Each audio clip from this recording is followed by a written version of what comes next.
Why is leather so expensive? You see a bag, a wallet, or a jacket made of leather, flip the tag, and suddenly you're rethinking your life choices. But there are some solid reasons behind those high price tags, and today I'm breaking them down so you'll actually know what you're paying for. Let's go over the first reason. It starts with the animal. Leather comes from hides, which means it's tied directly to the meat industry. Unlike synthetic materials that can be mass produced on demand, leather supply depends on how many animals are raised and processed. Things like feed costs, land, and demand all affect availability. So, right from the start, it's not cheap or unlimited. The next reason is because of the tanning process. Raw hide isn't usable until it's tanned. That's the process that preserves it so it doesn't rot, and it can take several weeks or even months. Chrome tanning is faster but still requires chemicals, skilled workers, and the right facilities. Vegetable tanning,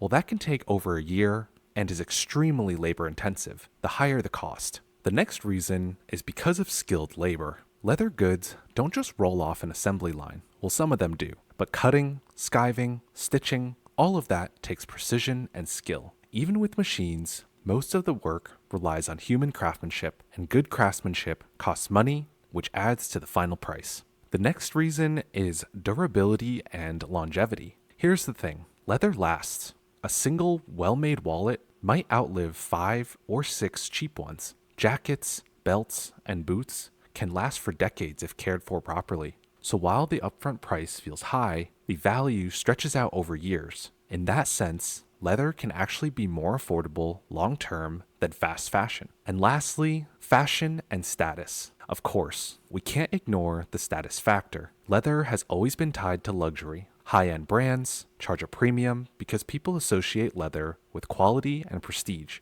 Part of what you're paying for is the label and the hype. But even without it, the material itself is still costly to produce. So the next time you wonder why leather is so expensive, remember, it comes down to limited supply, time-intensive tanning, skilled labor, durability, and yeah, a bit of luxury marketing. That's why leather costs what it does. But if you take care of it, it'll outlast almost everything else that you own.